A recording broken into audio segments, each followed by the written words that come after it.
नमस्कार मित्रों, मैं doctor Arya Verma, associate NCC officer 52 battalion NCC Deoria.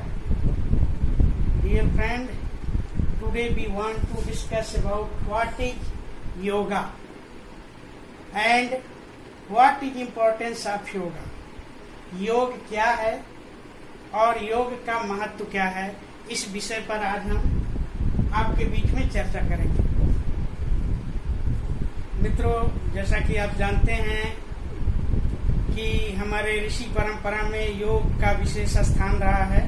प्राचीन काल में ऋषि मुनि अभ्यास की एक परंपरा विकसित किए थे, जिसको वर्तमान में या हम योग के नाम से जानते हैं। योग की उत्पत्ति हमारे ऋषि मुनियों की एक खाती है।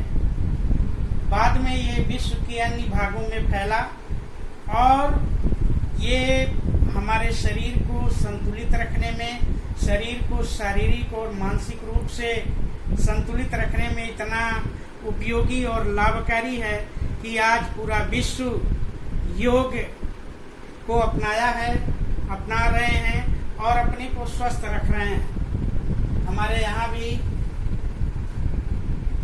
योग को विशेष महत्व दिया जाता है। योग के द्वारा, योग के अंतर्गत जनरली आसन, व्यायाम और मेडिटेशन आता है, ध्यान आता है। ये आसन, व्यायाम और ध्यान, ये तीनों चीजें जो योगा के अंतर्गत आती हैं, ये सभी हमारे शरीर को, हमारे शरीर के मांसपेशियों को रिलैक्स रखने में, संतुलित रखने में बहुत ही मददगार होती हैं। हमारे शरीर में लोच बनाए रखने में योग का अहम रोल है। हम नित्य क्रियाकलाप करने के उपरांत योग को अपने दैनिक दिनचर्या में समाहित करना चाहिए। योग के माध्यम से हम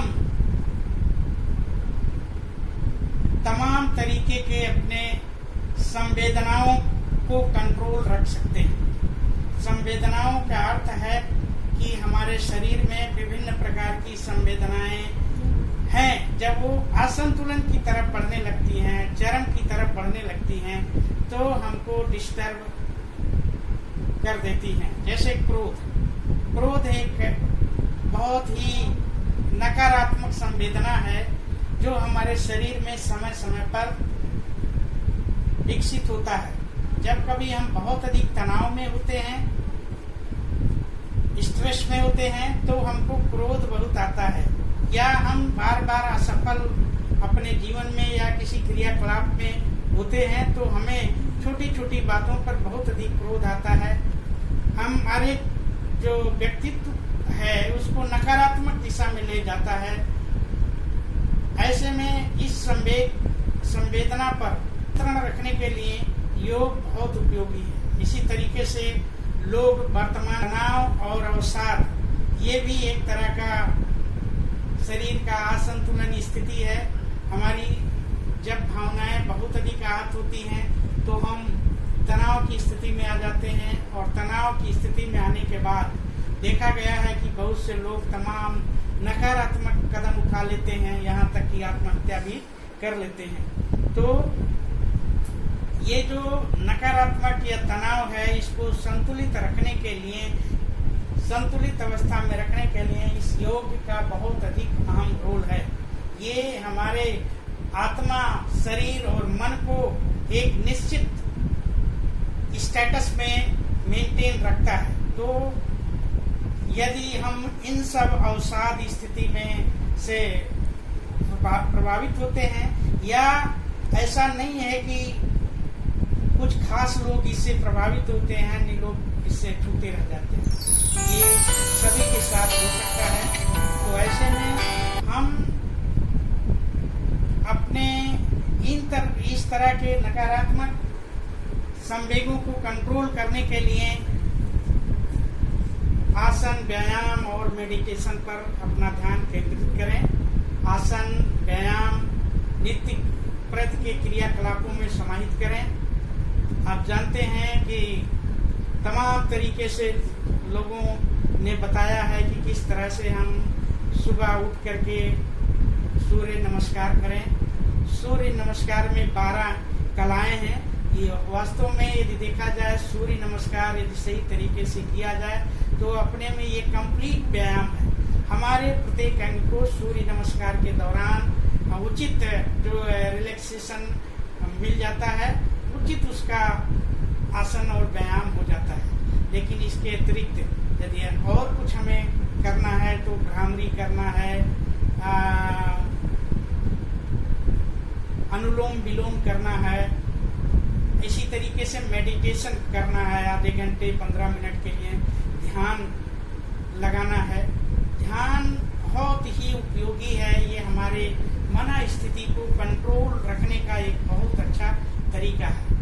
और कभी कभी हमारे सामने बहुत बड़ी बड़ी समस्याएं आ जाती हैं। समस्याओं का समाधान हमको नहीं पता होता है, लेकिन यदि हम किसी समस्या पर ध्यान मग्न होकर के उसके प्रत्येक पहलू का एनालिसिस करें, अपने ध्यान को पूरी तरह से कंसंट्रेट करें, तो प्रत्येक समस्या का एक समाधान निकलता है और उस समाधान के द्वारा हम समाज की तमाम समस्याओं का निराकरण कर सकते हैं।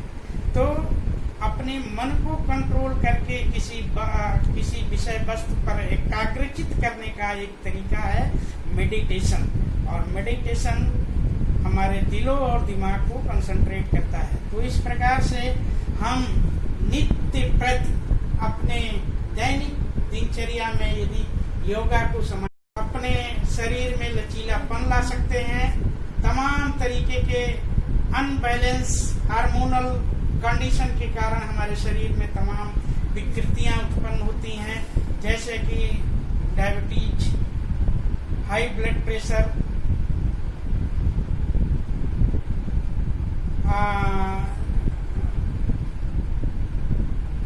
इम्बैलेंस, मिनरल्स प्रॉब्लम, इंडाइजेशन, इन सारी समस्याओं को हम योग और अभ्यास के माध्यम से कंट्रोल कर सकते हैं, नियंत्रित कर